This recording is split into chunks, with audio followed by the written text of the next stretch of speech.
羅允成。我今日想同大家講嘅題目就係講於賭錢。香港曾經有一個名流講一句說話，好出名，叫做佢話俾我哋聽：小賭係可以怡情。其實呢句說話，我認為好多人都受到影響，香港人都受影響。要我嚟講，我認為咧，賭錢不論大或者小，都係不適宜嘅。因為好多人因為小賭，慢慢咧就入咗迷惑，而且咧人嘅好賭嘅貪心咧嘅基因咧就染上賭癮。嗱，原來啊，我哋人類咧開始嘅時候咧就受到幾樣嘢影響嘅，就係因為我哋肚餓同埋我哋嘅寒冷，所以咧我哋就要需要物質慾。咁好多過去我哋就係自己耕種啦，或者打獵啦，咁就嚟攞出去打獵就製造啲皮革、皮草啊，啲動物嘅毛啊，咁嚟取暖啦，或者食嗰啲動物嘅肉，或者我哋種田種菜就爭取個食物啦。咁樣係過着呢種生活，但係咧好多時咧糧食係有時有，有時冇嘅。咁於是咧，我哋就將剩餘嘅時候多啲藏起嚟，留翻冇嘅時候食。咁整下生活，有啲人咧就不單自己種自己收，而且咧就霸佔埋隔籬鄰舍嘅財物嘅食物嚟俾自己。咁啊呢一就叫貪念啦，即係唔應該嘅嘢都霸佔埋人哋嘅。咁因此咧就有好多爭鬥啊，人同埋人之間有好多爭鬥啊，為咗物質。咁後來咧有啲人就認為不如咁啦，公道啲，我哋咧就嚟一個遊戲，大家將啲食物拿出嚟，或者將啲皮夾埋出嚟，咁啊換一個遊戲。如果你贏咗，你就可以攞晒。咁呢啲咧就係賭錢嘅開始啦。咁賭同埋貪念係喺我哋人類嘅遠古已經有啦，最就有一種基因喺個身體裏頭。平時我哋過住生活嘅時候咧，就唔受影響嘅。但係當到我哋有機會賭錢或者係小賭咧，呢個基因就俾人引發咗爆炸，甚至無爆炸之後繼續賭咧就一發不可收拾嘅。咁賭咗錢之後點咧？賭咗錢之後，我哋就輸咗，我哋要還債啦。咁咧，我哋又好多時會借人錢咧，呃人錢咧，做好多壞事咧，甚至無累到我哋家散人亡咧，夫婦拆散咗啦，最後有啲人仲要自殺嘅。咁呢個係一種不能自律嘅。我記得我係一個朋友，好朋友，佢好聰明嘅，處理事物咧，時時都用邏輯、用理論推理嚟解決嘅問題。由於佢嘅聰明，佢讀上物理學，甚至從大學度做咗博士，做咗研究生，成為一個喺美國成為一個科學家添。咁但係好唔好彩，佢中年過後咧，身體有啲病痛，咁要提早逼佢退休。退休其實經濟都過得唔錯嘅，有好大嘅退休金啊，好多個月之後收退休金啊咁樣。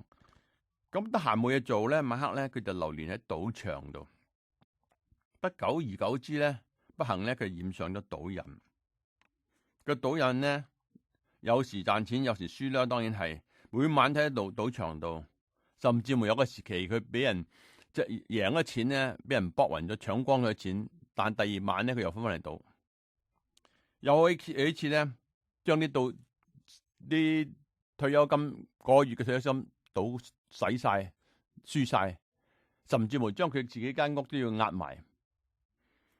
總言之咧，佢雖然一生係用邏輯做人，用邏輯推理做人，但係染上賭人嘅時候咧，佢就受咗迷惑。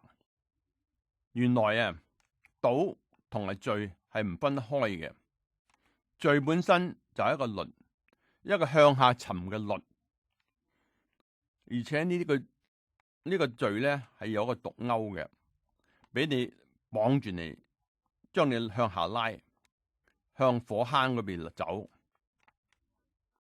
聖經話俾我聽，罪嘅工價就係死亡。我記得又有另外一個故事啦，就係1949年嘅時候咧，好多大陸難民嚟到香港。當時有一個姓蔣嘅人家，兩夫婦同埋一個仔，3個人。咁當時好多人失業，人浮於事。阿蔣生咧就做散工啦、泥工啦。呢泥工有時有，就有時冇。好彩佢太太咧就搵到份洗衫嘅工作，同我哋嘅鄰舍喺度洗衫。當時我哋住喺九龍塘。咁佢咧晚黑咧。嗰個主人家就非常之好，洗衫個我哋嘅鄰舍咧，就俾佢嚟佢屋企開飯食，即係話佢食盡完嗰啲菜餸菜，同埋自己買啲米喺度煮飯食。咁呢個蔣生每晚咧就用個單車車住個仔嚟到我哋個鄰舍屋企食晚飯。咁有一晚食過飯之後咧，阿蔣生唔見得人。而個牆上邊咧貼咗張紙，寫住麻雀累死人。原來阿蔣生咧，佢剩低嘅單車喺屋度，個仔亦都喺屋度，佢咧就喺後巷吊頸死咗啦。佢輸咗幾多錢咧？47蚊。47蚊。係少到啫，好少錢嘅啫，但係已經付上咗生命嘅代價。又另外有一個好出名嘅手錶，40年代、50年人都知噶啦，個代理。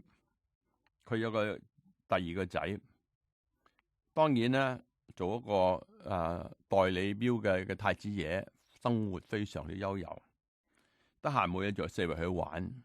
有一次佢啲朋友帶佢去澳門賭錢，唔知點解又佢贏咗3萬蚊翻嚟，哇！佢非常之開心。咁跟住過幾個禮拜之後咧，佢又咁嘅朋友又邀請佢去澳門賭錢玩咯。咁佢又贏咗5萬蚊翻嚟，咁佢就心喐喐啦。哇！我啲賭術真係高明啊！咁啊，做咗3個月之後咧，佢又去賭啦。贏咗20萬翻嚟，當時20萬好多錢啊！佢非常之高興，佢話俾自己聽，佢話我有賭術，我有幸運，我真係買手錶啊，70歲啦，我都唔自在，以為咧賭錢就可以贏緊澳門翻嚟。咁但係佢最後一次，後來日子咧就有時贏，有時輸。但係佢最後一次賭完翻嚟，佢都冇翻嚟香港，就喺澳門海度自殺，跳海死咗啦。原來佢個代理權已經賣咗出去啦，還債。因為賭術係冇有必勝嘅把握嘅。